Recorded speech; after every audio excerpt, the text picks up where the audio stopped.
রাখার জন্য অনুরোধ করলাম।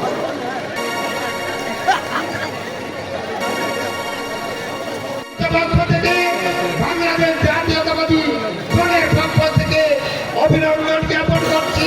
তিনি প্রতিটি মুহূর্তে সুখে দুঃখে প্রেরণ করব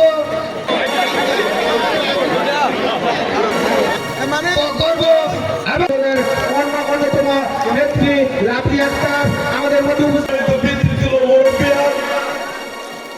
তারা ভালো আছে, তারা খাচ্ছে, নিতে হবে, আত্মীয় স্বজনের খোঁজ খবর কিন্তু অনেক পাঠিয়েছে বছরের পর এবং ভাই ও বাবারা 15.5 বছর আপনারা স্বাধীনভাবে কথা বলতে পারেন নাই, স্বাধীনভাবে আপনাদের কাজ আপনারা করতে পারেন নাই, অন্যায়ভাবে দুর্বৃত্তায়নের মাধ্যমে মিথ্যা মামলা দিয়ে আপনাদেরকে হয়রানি করেছে।